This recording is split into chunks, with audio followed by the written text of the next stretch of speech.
We're just trying to like pitch something to be like, this might get a little weird in a little bit, and Andrew just kicks the door open and is like, don't worry, I'm totally fine. Why are you asking if I'm fine so many times? Would it be so bad if an 84-year-old got into heroin?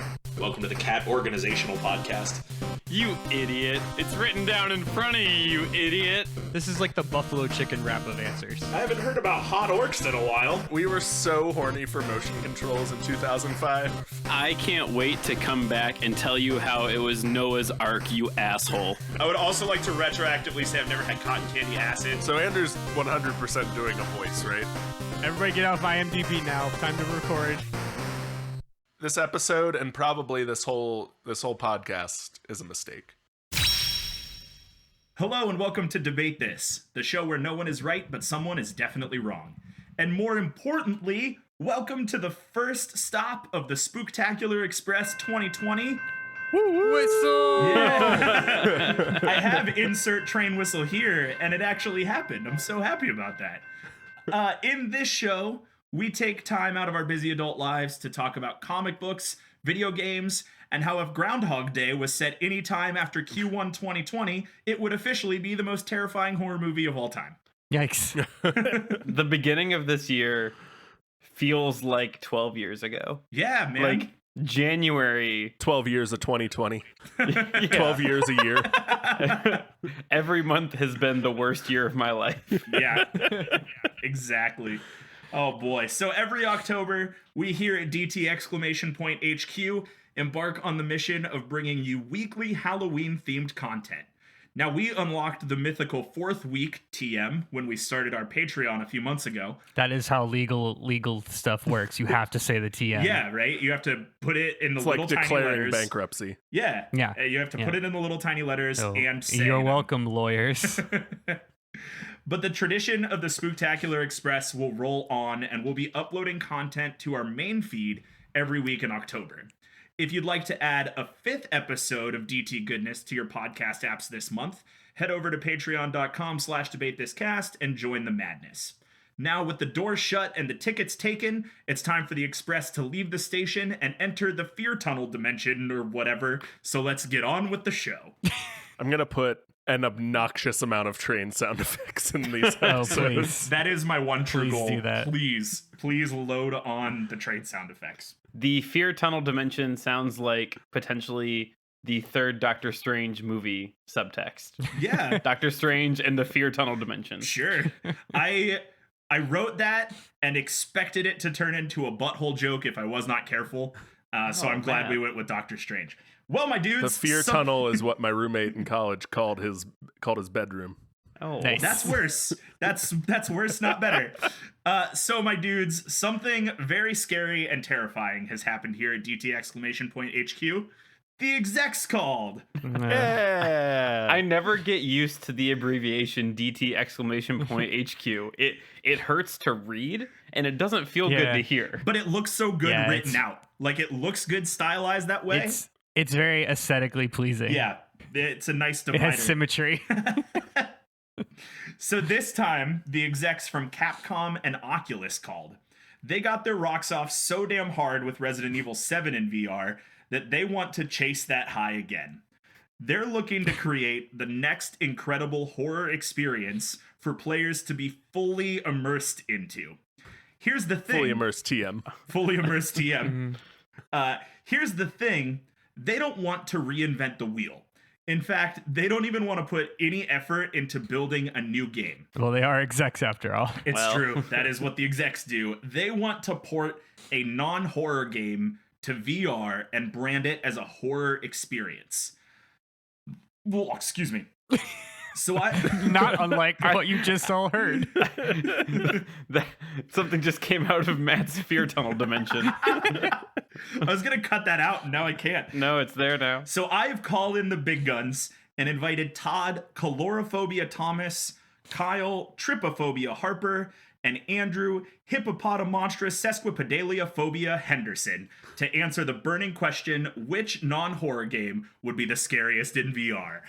Boom! Wow. Boom! Yes! I read Wow. that word in the show notes and just like braced myself.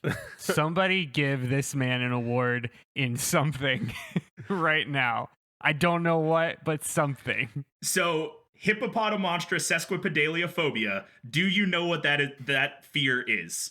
No, but you played with fire twice saying it. Yeah. Now. If he says it one more time, he opens a portal to the fear dimension. He The opens fear the fear tunnel tunnel dimension. dimension. That is the fear of long words. That's what that is. That's the fear of long words. Really? Yep. Yeah. Linguists are assholes. Yeah. Todd, yours is the fear of clowns. Kyle, yours is the fear of grouping of small circles. Yeah, that's tough. Yeah, and Andrew, yours is long words. Mostly, I wanted to get hippopotamonstrous sesquipedaliophobia into this podcast somehow. It's a three-peat. Yep. That's a You three-peat, may baby. you may not have trypophobia, but if you don't think you have trypophobia, you should at least go to the Reddit about trypophobia Yeah. so that you can see what people are horrified about, and you'll at least be very uncomfortable. Yeah, you'll find something that shakes you to your core still. Yeah. Whether or not you're irrationally afraid of it. Yeah. So let's move on from small groupings of concentric circles and talk about something actually scary. The games that you are bringing to the table today. So what game have you brought? What is it called?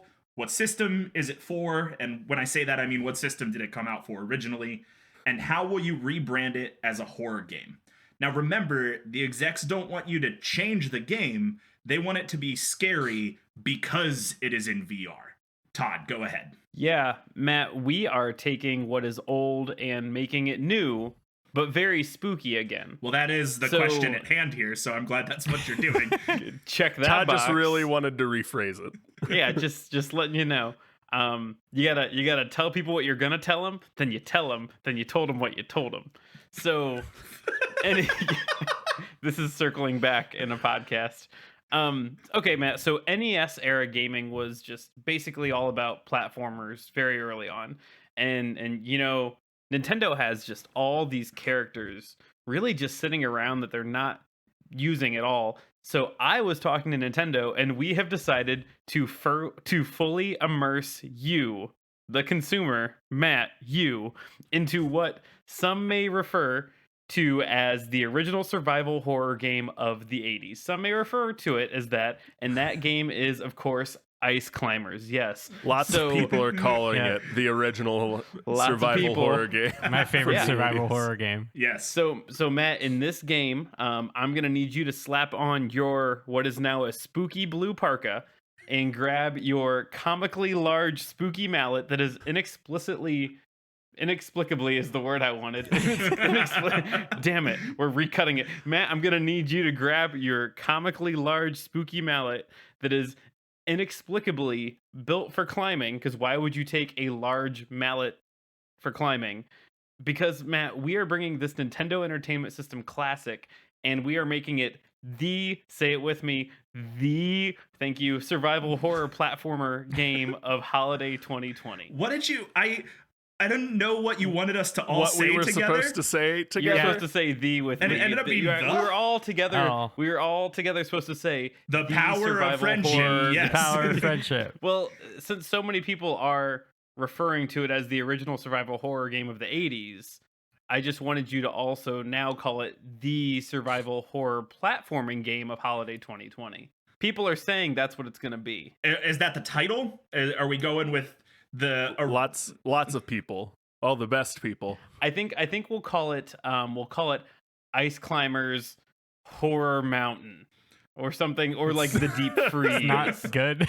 No. Or, well, okay, we're gonna talk about how laughably weird Ice Climbers is, so like that's not that bad. Okay. You came in here with the same energy as like a YouTube motivational speaker, where you were just like, Yes, you, Matt, the if you consumer. keep saying it again and again and again, it will eventually become true.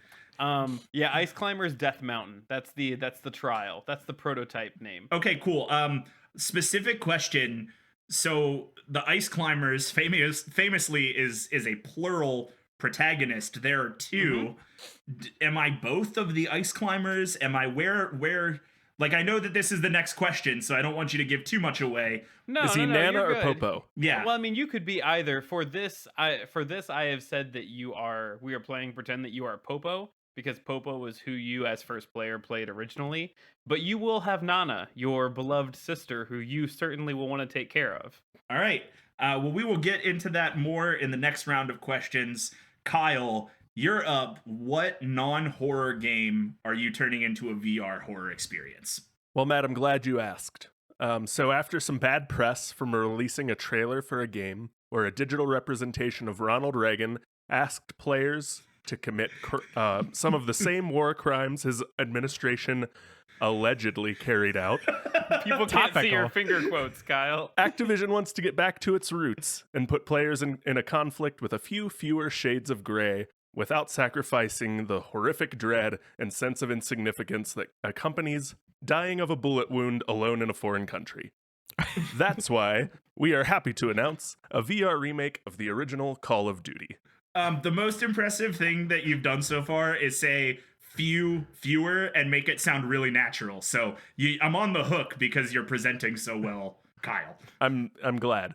So you've all heard that like the opening scene of Saving Private Ryan was so accurate in capturing the carnage and violence of D-Day that World War II veterans like couldn't take that imagery and had to leave the theater, right?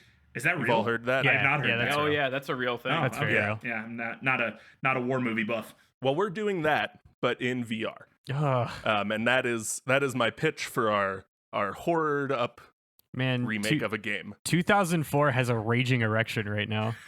Oh yeah. Oh boy. Kyle, that's a lofty goal that you have set. Because I don't know how well a war game is testing with gamers in 2020. Are you prepared for that marketing? Yeah, sure, why not? People buy Call of Duty every year, Matt. You slap Call of Duty and tell them it has a battle pass. They'll buy it. They'll buy whatever you tell them to. I bought the battle pass. I also bought the battle pass, and I'm gonna buy it again in a week when this one expires. Oh boy. Well, there's that.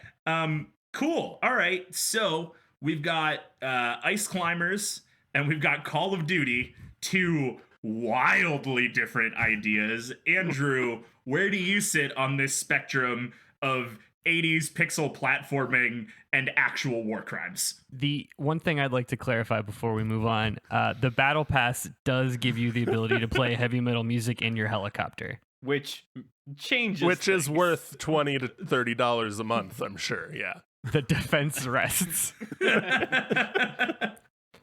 All right, Matt. Let me pitch to you this funny little happenstance. Okay. I don't think it's gonna be that funny. The screen goes black. You see nothing but the inky dark abyss all around you. You feel the hair on the back of your neck stand erect as the silence permeates all. Minutes pass, yet feels like hours as you anticipate what creeping nightmare awaits. Just then, you hear it.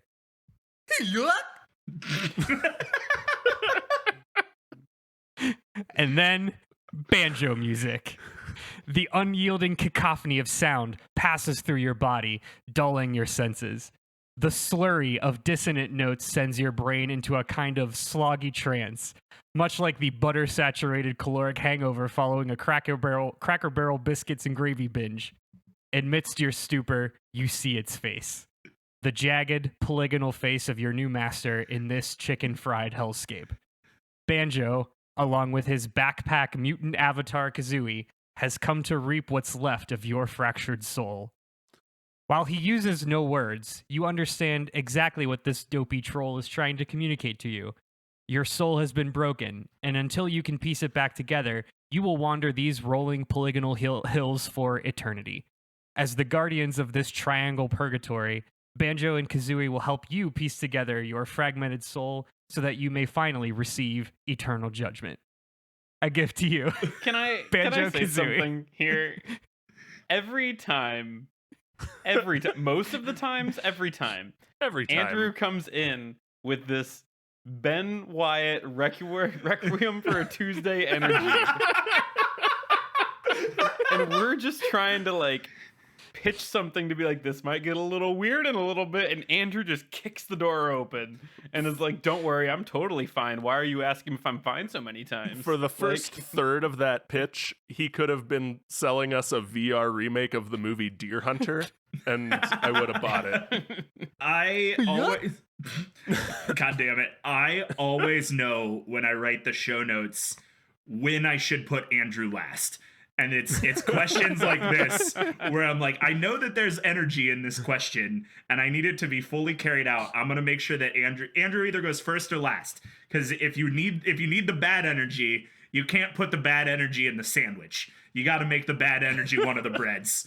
It's like normal planes need a long runway to like ease into something and take off. And Andrew is one of those fighter jets that takes off of like a boat in the middle of the sea, and it just launches out and lights up and takes off. And you're like, what actually happened?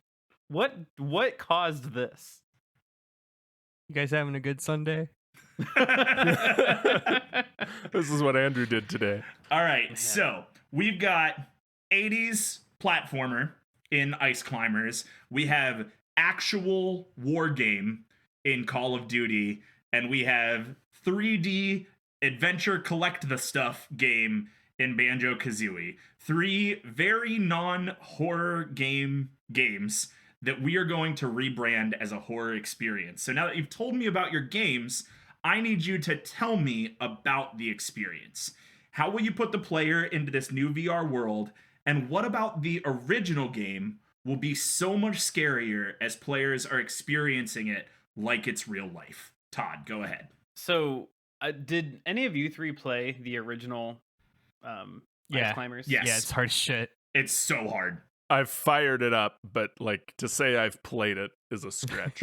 Yeah, it's basically the first Mario, but just jumping vertical, and also you have a hammer. And you're sad the whole time. And you're sad the whole time. Well, there's actually there's story behind this. So the original game had you and potentially your beloved sister if you were playing with 2 people. But since we know Ice Climbers more from Smash Brothers at this point, we're including Nana in here. So you and Nana tackling this ever-changing mountainside to climb to the top to ultimately fight a gigantic condor that has stolen all of your food. That was like the plot. And so along the way, you have to battle these waves of Yeti and other horrifying monsters that appear from the mountainside trying to end your life and knock you down off the mountain or eat you or do whatever it is that the Yeti folk do. That committed no other crime other than existing in this mountain you wanted to climb. Yeah, that you definitely invaded their personal space and they are just defending themselves. I concur. The real villain they're not the heroes. is Popo and Nana. So in this VR version, you now are going to find yourself second guessing each jump you make because the consequences could potentially be you falling from, parts of Mount Everest certain doom. And have any of you three ever played like a VR game where you have heights? I thought you were going to say, have any of you ever climbed Mount Everest? Show of hands. But no, have you ever put on like the VR headset and done like something that simulates heights? Like the Batman one? Yeah. The Batman one is what my mind goes to. I have not done the Batman one, but they actually brought one into my office that simulates like going up an elevator, like being over heights. It's horrifying. It's real scary, yeah. It's real unsettling. Yeah, the guy that presented to our office was like less than 10% of people will actually walk out to the end of this plank that is simulated on like a 40th floor of a building and will step off. Like 40%.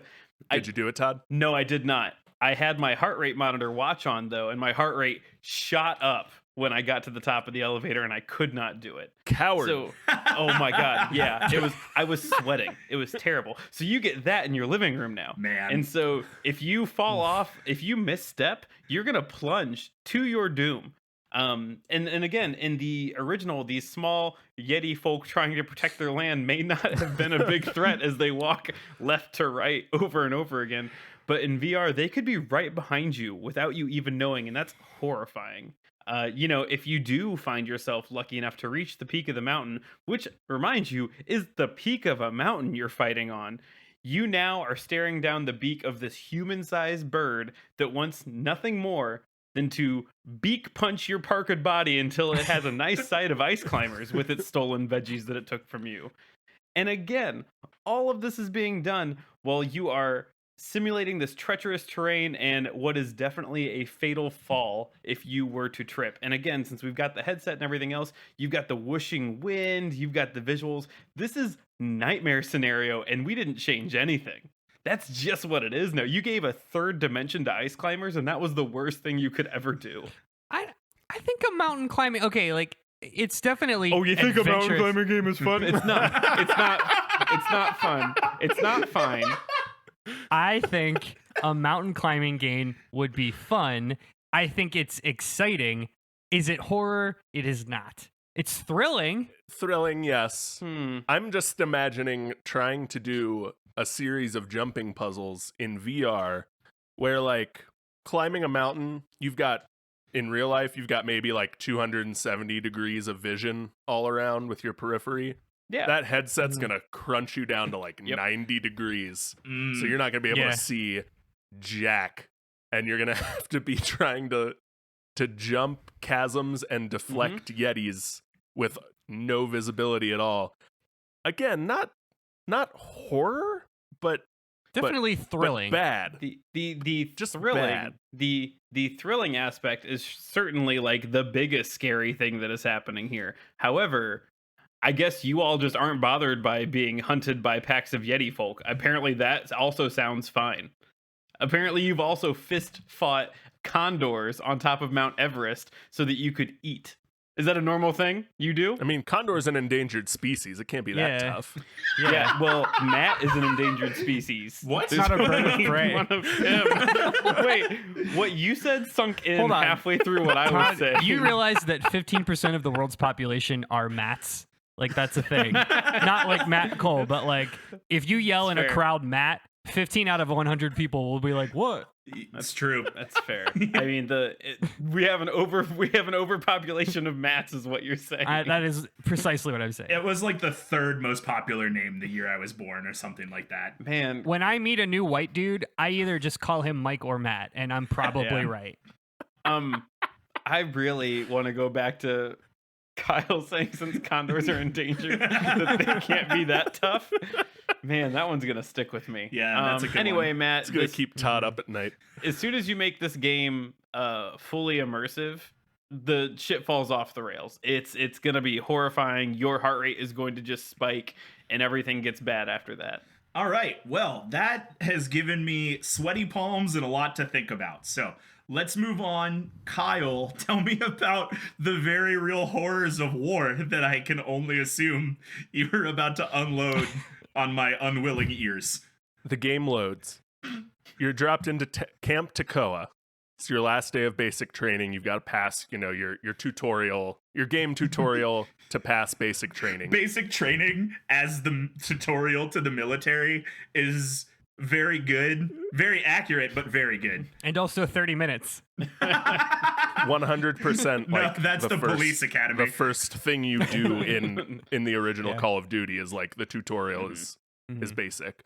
You pass and you are recruited into the 506th Parachute Infantry Regiment of the United States Army.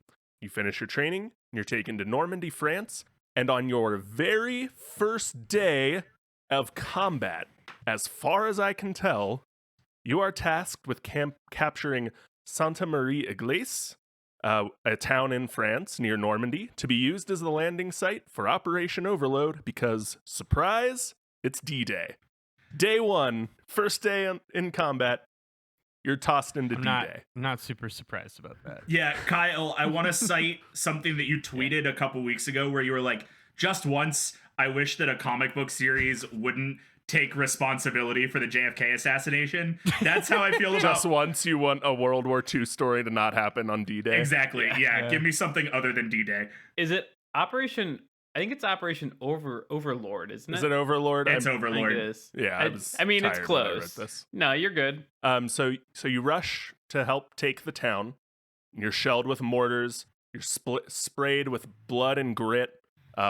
Covering your VR headset. You watch your fellow soldiers fall around you, the life leaving their eyes, really capturing the horrors of war. And you succeed. You take the town, whatever, because it's Call of Duty. It's your first mission. Of course, you're going to do it. So you continue the campaign, and you experience more of the horrors of war, like killing an otherwise innocent man because he has a working radio, and you don't trust him to signal the enemy. Leaving occupied citizens under German oppression because the city isn't strategically viable. And Auschwitz. All handled with the reverence and gravity you come to expect from a Call of Duty game. Oh, because they would do so bad. I hate this. Wait. Okay, time out first off. I'm pretty sure, granted, these are all terrible things to put into VR. I'm pretty sure, as has been the joke with, like, hit F for respect, that Call of Duty has mismanaged QuickTime events on things before. Oh, no. But now No. No, I'm not. I don't have anything too terrible Okay, here. good. But I'm stuck with two things because now we're talking about like VR controls. So Kyle was saying like, oh, you get a mortar goes off and blood and grit is in your face. I'm now thinking like since you have the controllers, you have to like wipe it in front of your face so that your character clears his vision and there's like blood and dirt. And you have to like hold the controller while the vibrator goes violently off as the person you're stabbing to death dies. And so that's where I was going, that actually from Saving Private Ryan, when the one guy gets stabbed and it's very, very slow and intimate. Yeah. I don't know if Call of Duty has done that already. I wouldn't doubt if they did. You're going to do it with virtual motion controls, and that's terrible. Yeah. Future Kyle request. So not present day Kyle, but this is a future Kyle request. When you hear yourself listing off all of those things, I want you to interject the Call of Duty that you get whenever you open up an orange box with extra good guns. Yeah. Man, how did this game get made? How did these games get made? I said 2004. Yeah, this was 2003 actually. Like we were horny for motion controls in 2009, we were horny for gritty war reenactments in 2003. Patriotism was at its peak in the early 2000s. Yeah. Do you want to hear my favorite system that the original Call of Duty was released on? The N-Gage. PS2. Oh my That hurts god. to hear. That's incredible. PS3, Xbox, Windows, Mac, but the N-Gage is listed on consoles that was released on. Yikes. Wow. Gross. Yeah. 2004 was a different time. We were putting much different things in games in 2004. Yeah, we were. Now it only feels good if Reagan is there. And spoiler alert, it still doesn't feel good. Andrew, Doesn't feel good at all. I don't want to talk about war crimes anymore. Talk to me about Banjo-Kazooie. So I'm going to give you the first actual horror premise here of the night. That was my shots fired. A little hashtag humble brag there. So similar to Call of Duty, what made Banjo-Kazooie lovable and endearing back then is exactly what makes it horrifying for a VR game now. So just imagine, if you will, being trapped in a highly saturated, very low polygonal N64 world where literally everything has googly eyes and grunts at you in cartoony nonsense. It's like if somebody made a haunted house out of the vaguely racist non-ride parts of Splash Mountain. It's just singing bears all the way down. Oh, that's good. Thank you. After being greeted at the precipice, you enter into a blood pact with Banjo, and what's left of your spirit now joins with his body as the willing vessel. You awaken in your new fursona inside of a summoning circle on the top of Spiral Mountain. I did not have fursona written here, and that was an audible that I'm happy that I added. By adding it, you make it automatically make it a horror game as far as Todd is concerned. It's a different kind of bad. All of a sudden, you feel a sharp pain in your spine. It feels as though the space between your shoulders is on fire and literally is extending out like something is trying to escape from your body. Do I have a haptic suit now? Like, do I have more than... So I just the player feel a sharp pain between. This is just the Black Mirror thing that you've implanted in the back of your head. So et cetera, et cetera. That's the next edition of the Oculus coming out. Yeah. Andrew got to peel behind the curtain. All of a sudden, you see yourself pecking at the back of your own head. Your consciousness, now split into two, has merged with the sentient bear and bird guardians of the valley. You then set forth off on your strange spiritual adventure. All the while, variations of the song "The Teddy Bear's Picnic" reverberate inside your head. Na, na, na, na, na, na, na, na, na, na, na, na, na, na. A large mole with Coke bottle glasses appears before you. All you hear is a high-pitched moan, but his words appear in your mind's eye. Find the Jiggies throughout the worlds to reach the top of the castle. They were called they were called Jiggies. They were. Anyway, Yeah. It's Yeah. the fragmented pieces of your destroyed soul. The 90s were different. It was a different time. You enter the first of what you assume will be several worlds. You run, jump, and climb your way to the top of Mumbo's Mountain, where a short witch doctor greets you innocuously. He seems friendly at first, but before you know it, a dark, sinister magic envelops you. Gravity suddenly feels heavy, and your whole body sinks down to all fours. Thin, scraggly legs start to grow out from your rib cage, and your head grows to the size of a volleyball. He laughs as you are now looking up at him. You've been turned into a scaly, flesh-colored ant. You breathe out slowly, realizing there very well may be no escape from this purgatory. Wow. I don't remember That's the first level of Mumbo's Banjo-Kazooie Mountain. It's the first level of being Mumbo's this Mountain. horrifying. Well, I don't remember Banjo-Kazooie being a fused amalgamation of two beings. well, I'm pretty... maybe you didn't finish the game. Did you 100% complete it, Kyle? I have two things. Thing one, the sentient Baron Bird is my favorite fantasy tavern. Thing two, Yep. So I thought the original Banjo-Kazooie game was just about making sure the witch didn't make your sister ugly. Is that still the end game, or am I chasing parts of my soul now? So the Jiggies represent the fragmented pieces of your soul that you have to collect in order to await eternal judgment. The witch Gruntilda is the warden of this realm.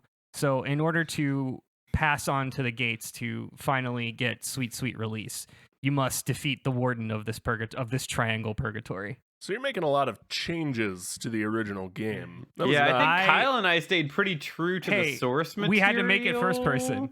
Yeah. Okay. How else would you make Still. it first person? Unless you're fusing your soul with the protagonist. You I don't are, know other way to do it. or you just are. Like I said that Matt is Popo. Yeah, Like, but he is- how? But I don't believe it. You could. I can see I don't know He's how got I you there, argue with Todd. that. I know that's He's got you there. Man, that's Airtight. flawless logic. Checkmate. And then one other question for you, Andrew. Only one? Well, Only one. one currently.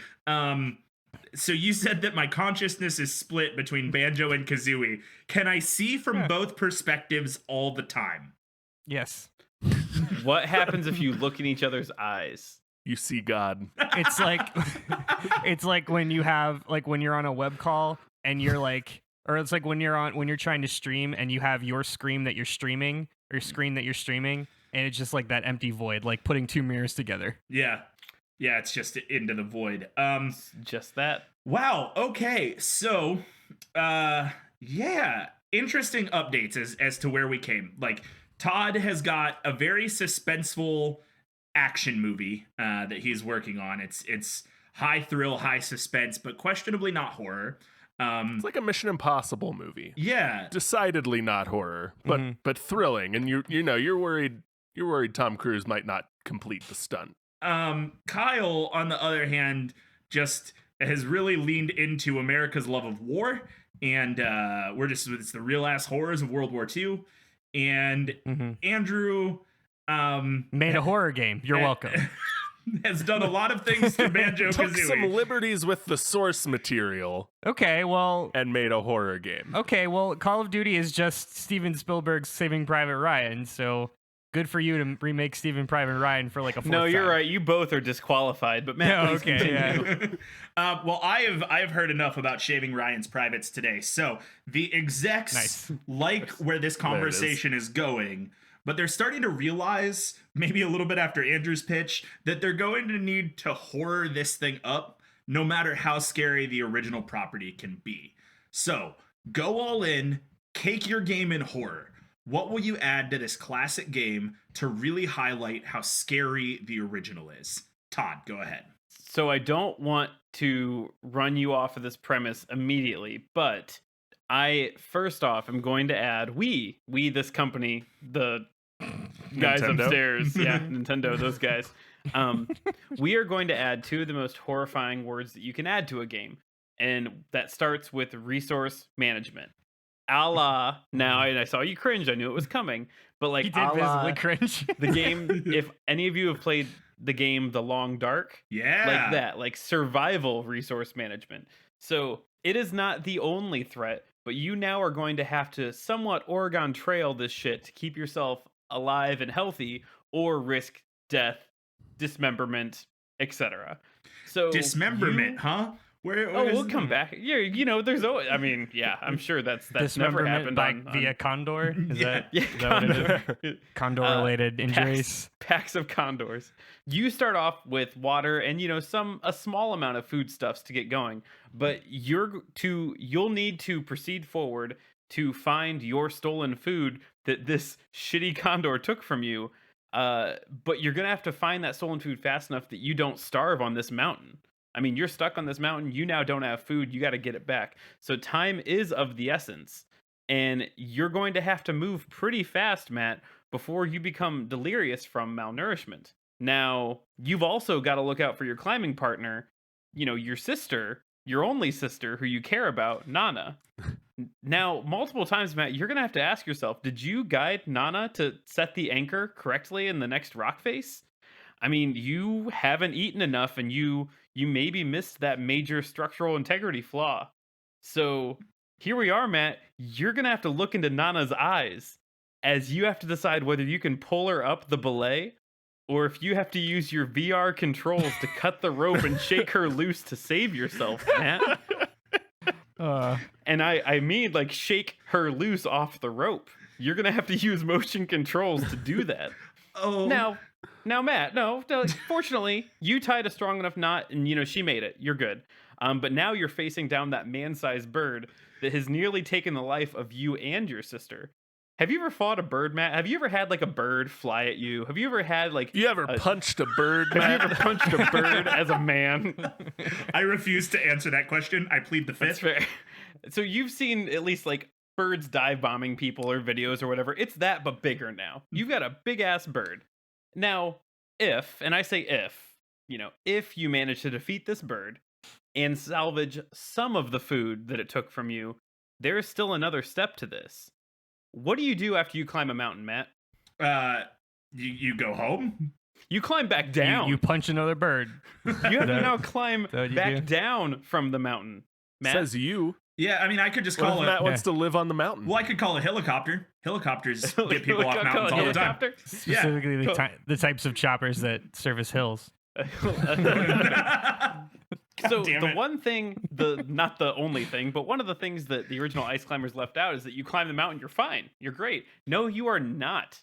You are lucky that you got food from this condor, but now you have to climb back down. So we are talking hours later, Matt.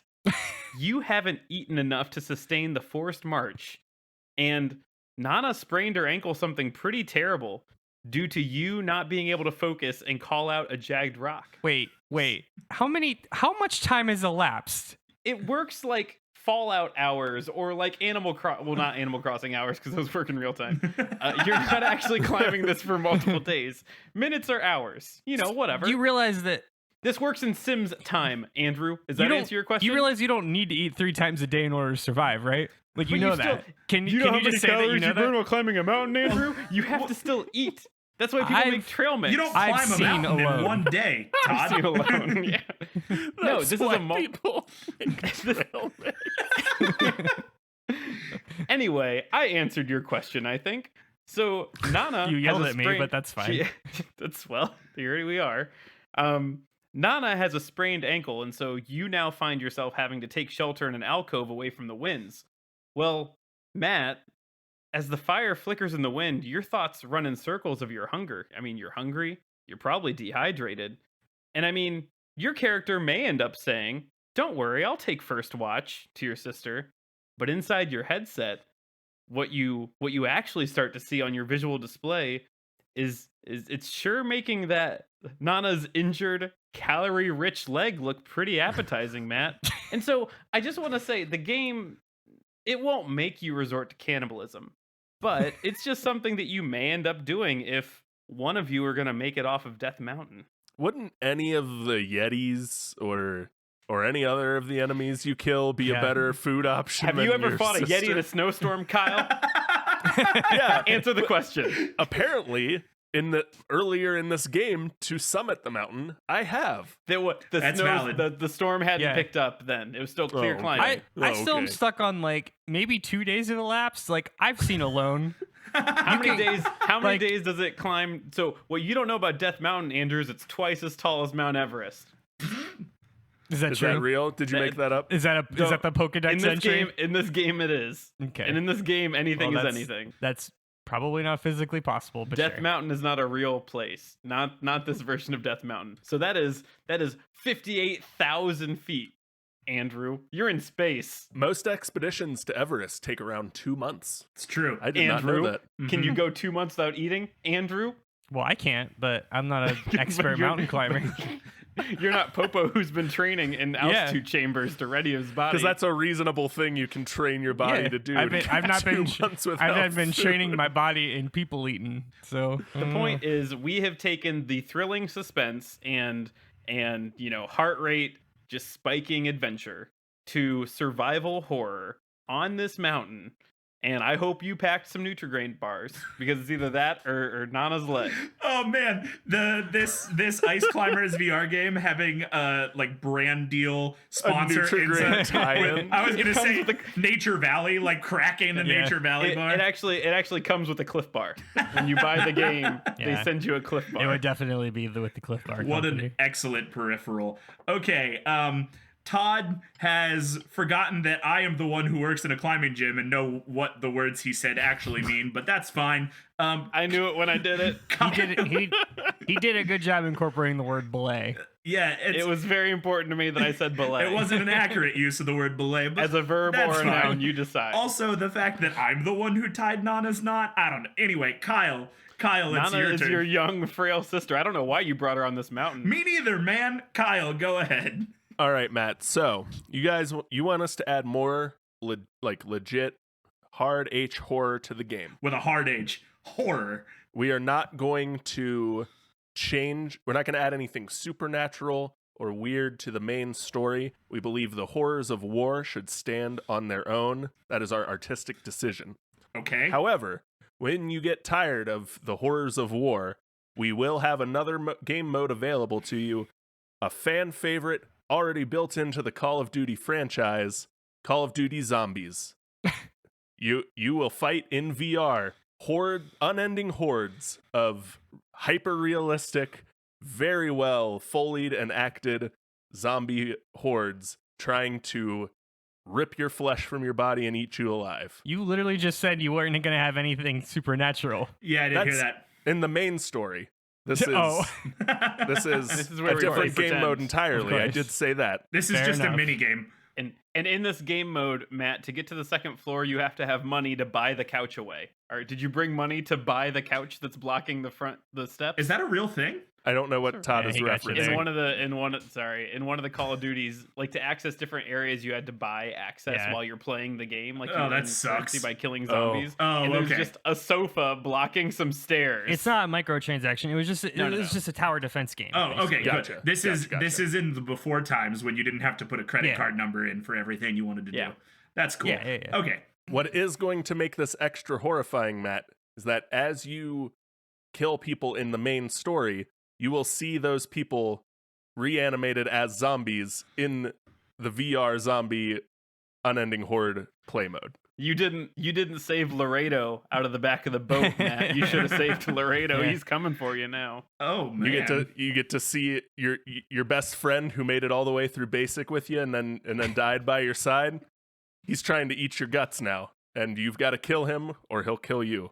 All right. Well, Call of Duty, it's Horrors of War. Call of Duty.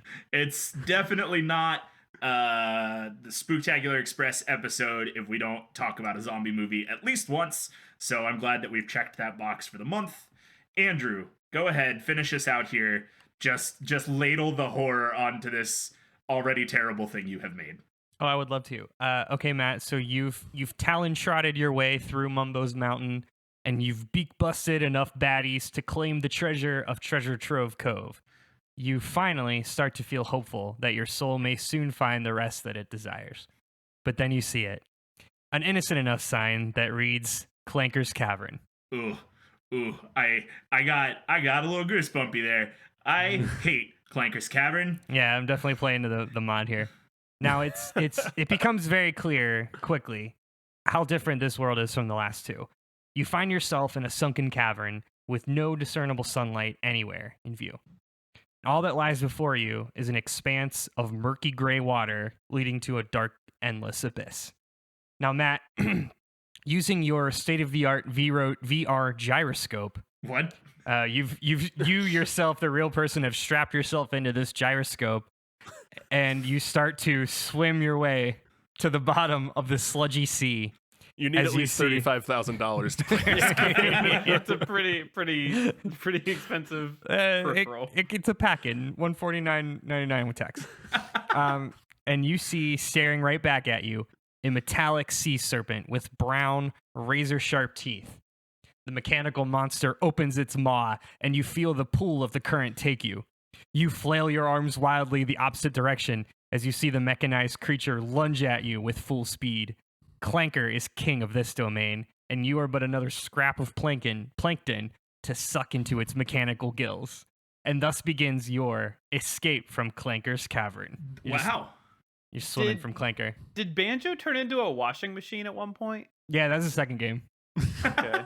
I think Andrew has said "ma" every Yeah. Spooktacular Express Are episode you we've sponsored? done. Are you sponsored by Big Maw? You gotta tell us. Andrew's maw is my consume. Like we all just have our token words. Yeah. Every time I think of it, I think it's the first time I'm like, ooh, I should use that word. Wow. This was good. This was cool. I enjoyed this.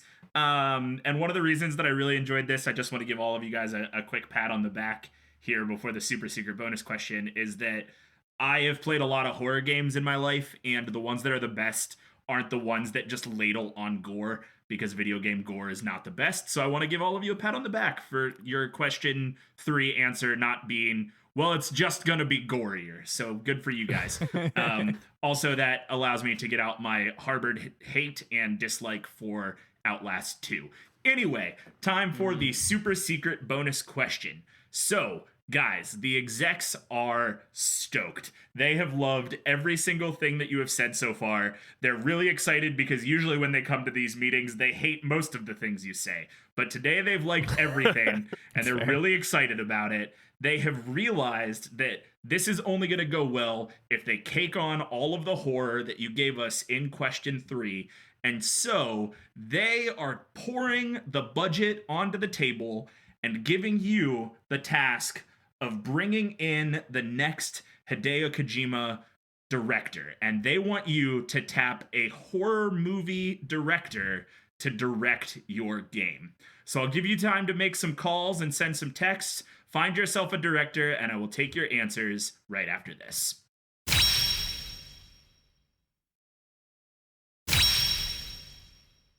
Yes, welcome back. Come back into the room in which I and the execs sit. We are very excited to hear which horror movie director you have tapped to direct this new non-horror, but definitely horror because we made it horror VR game experience.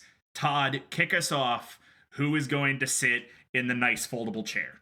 Matt, in this game, you and your sister find yourself in the frozen wilderness in a situation you did not anticipate, unprepared, fighting for survival.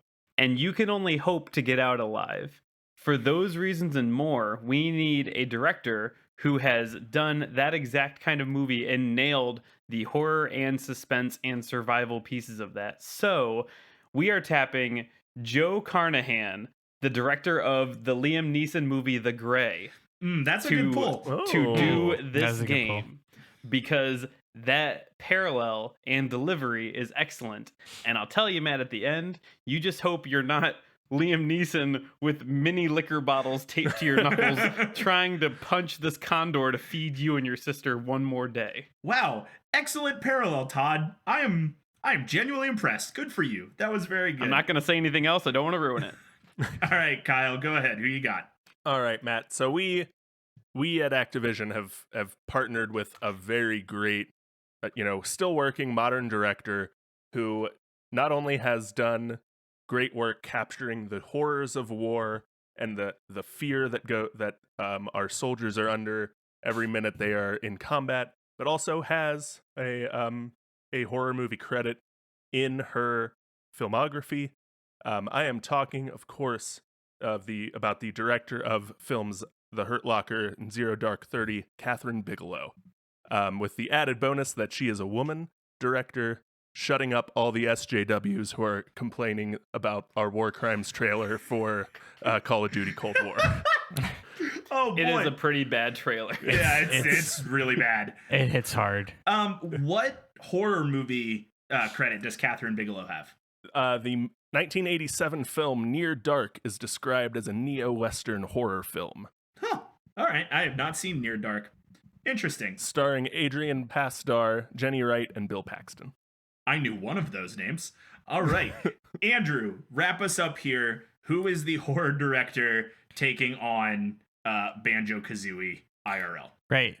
So we talked a little bit about the mumbo jumbo dark magic.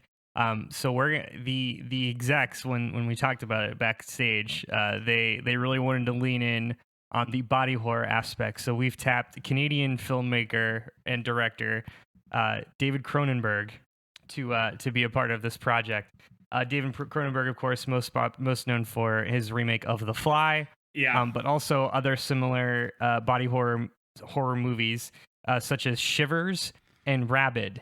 The latter of which is described as a woman who, after being injured in a motorcycle accident and undergoing a surgical operation, develops an orifice under one of her armpits. Ugh. The orifice hides a phallic/clitoral stinger that she uses to feed on people's blood. Under her arm? What a weird choice. What a strange choice that was. Yeah. What movie is this? It's called Rabid. It's made in 1977. Real fucked up. I never heard of it. Yeah. I'm a little uncomfortable. I was really expecting you to say Tom Six. Tom Six directed Human Centipede. That was the body horror pull I expected. Not the one I wanted, just the one I expected. All right.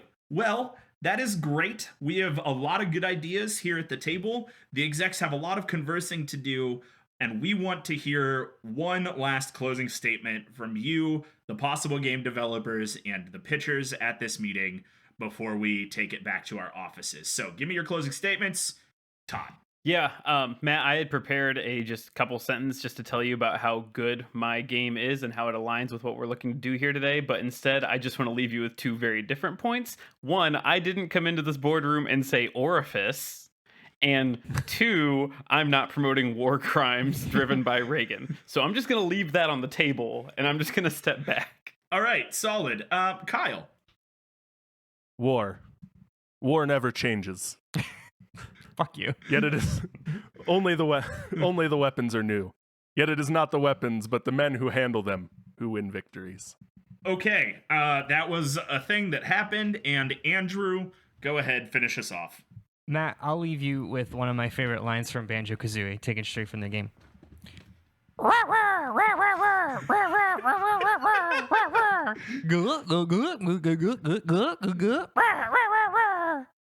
Translation?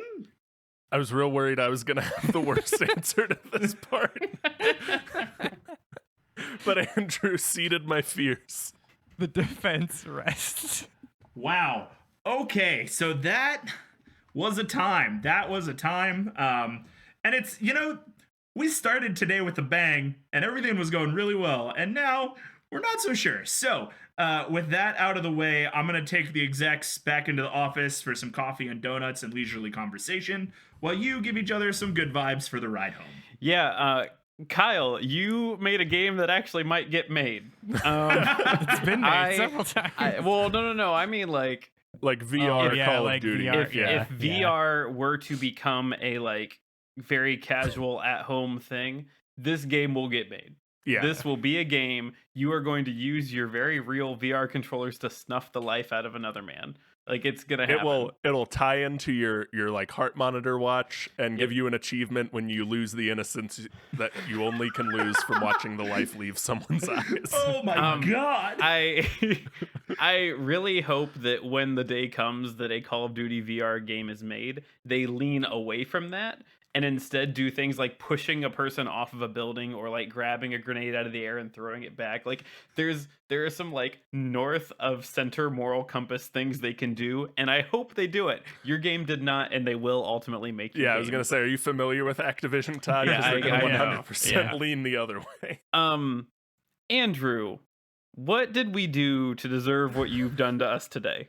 I don't know. What And how can we change so that you don't do it to us again? Why are you this way? In a I word, had forgot chaos. I had forgotten that Banjo-Kazooie is all about getting morphed into different things that wear a fun blue backpack. And that was the fun part of Banjo-Kazooie, and you made it terrifying. I suppose if you were against your will morphed into this bear bird chimera hybrid, that it would be a horrifying game, and for that you are right. I am curious to know what happens to someone's insides when they are turned into a washing machine, but thrilled we are not addressing that question today. It's the same answer to what happens when Shia LaBeouf when Bumblebee turns into a robot. You think he's gonna get murdered? Yeah, you get a lot of Shia LaBeouf blood everywhere. I like to think that it transports all of your Shia LaBlood. insides. Shia LaBeouf. I like to think it moves all of your necessary organs to live into a pocket dimension. Anyway, what you did was bad. Thank you for the horrifying. genuine compliment. Todd, I like what you did because it was my suggestion that you needed last minute, and even though you listened to me and did the eating someone out of necessity part too, so good job, and I'm happy you did that. Andrew, you took a very cute, fun mechanic from a very cute game starring a bear and a bird in a backpack and turned it into a David Cronenberg-esque horror scenario, and for that I will scream inside until I die. So thank you as well. Much like Banjo, you have no mouth and you must scream. This was fun. Thanks for This was very encouraging. fun. Thanks for encouraging me, guys. Todd, the Ice Climbers Donner Party mashup is excellent. I think we need more mountain climbing horror movies, because holy cow, Where you contemplate the Where you have ethics to- and practicality of eating your sister. Yeah, I mean, it takes, I think the Donner Party, if I recall, like they were trapped without food in a blizzard for like 2 months. Yeah. It was Yeah. it was Something a like that. long time. It was a long whole time. Like, winter. Yeah. yeah, it was an entire winter, like long past the point that the human body should not be alive. It was a settlement, and then like this, Mhm. they had been there a year or so, and then this particularly bad winter. Right. that Yes. they It wasn't. ill-prepared It for. wasn't a group of hikers. It was a group of settlers who went the wrong way Yeah. and had to set up. Yeah. So here's where I admit that I know kind of a weird amount about the Donner Party, but basically it was this settlement that was relocating and I believe traveling yeah. west.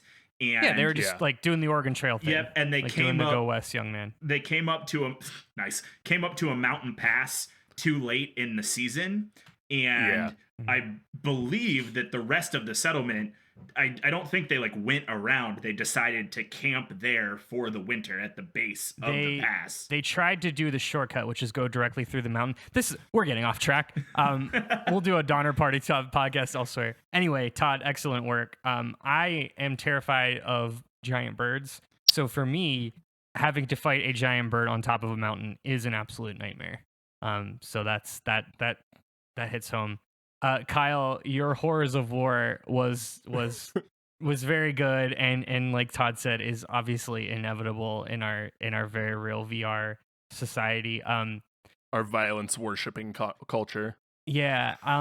Man, with like the idea to tell Call of Duty, like, hey, you've got to tackle all of these things, like looking like understanding that there are humans on the other side of the like all quiet on the Western Front shit, like Yeah, things that yeah. people that have been trying to figure out for decades, but with the heavy-handed machismo that is the Call of Duty franchise. Machizo and jingoism that is Call of Duty. Yeah, like the whole time it's like you just killed another woman's husband. Like, his child will grow up fatherless. You've earned 3 cans of Monster Energy drink.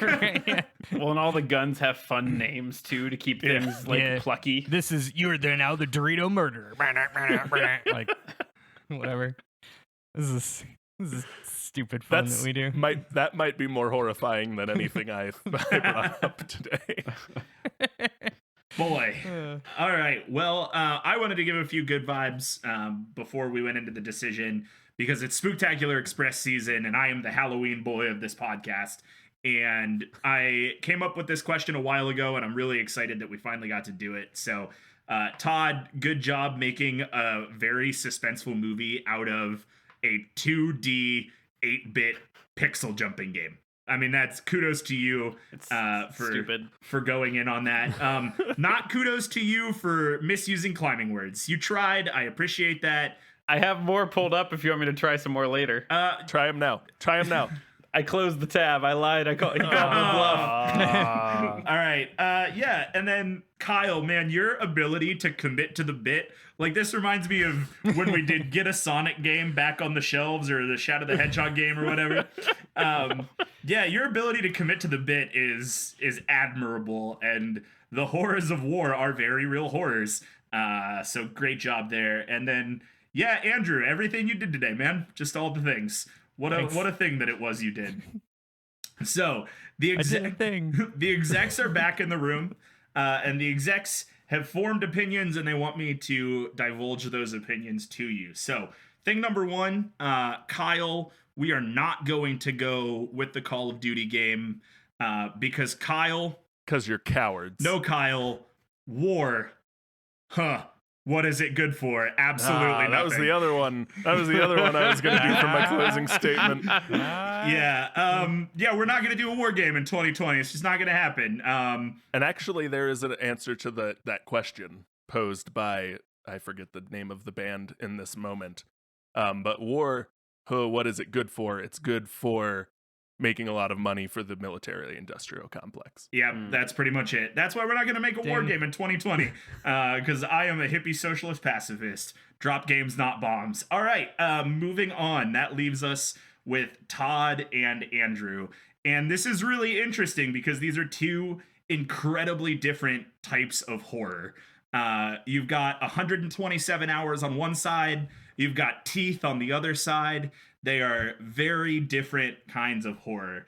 And because of this experience and what we're going for, today the execs have decided to go with you, Andrew, and we are going to roll the Banjo-Kazooie game. But Todd, we are putting you on a new project. You are going to be helping the team, strapping a GoPro to Alex Honnold's forehead and making him climb terrifying mountains, because that was what you did today. The thing that you missed, Matt, is that my game would have been reliable and is there, so you could have called it a permadraw. Okay, we're not going to do this. This is bad, and we're not going to do it. Todd, I really, really liked your Ice Climbers game. As someone who has little to no fear of heights, those VR games where you're walking a plank off the side of a building are right terrifying. So yeah, kudos to you for doing that, and the cannibalism pull at the end was very good. But my argument, you could say, was the crux. Is that anything? We're not. Yep, we're not doing this. Andrew, you win. Andrew, you win today. Congratulations. Oh, it feels so good. Good. I'm glad. It feels so good. For the rest of us, it felt really, really bad. So, and honestly, today, that's what matters. So, thanks for listening in to Debate This. You can follow along with the argument on Twitter, Facebook, and Instagram at DebateThisCast.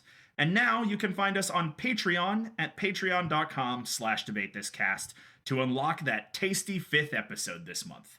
You can join us next week as the Spooktacular Express pulls into a familiar station and we gather round for creepypasta story time.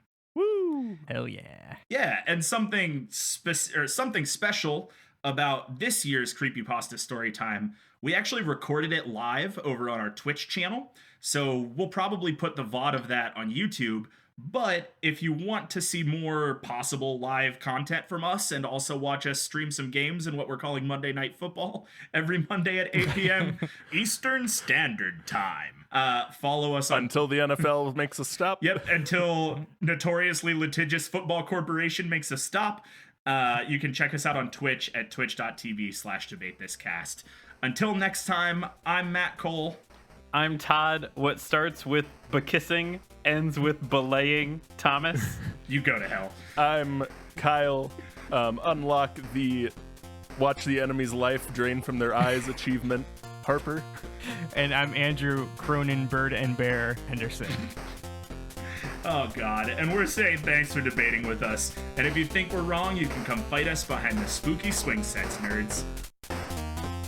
Why are we friends with us?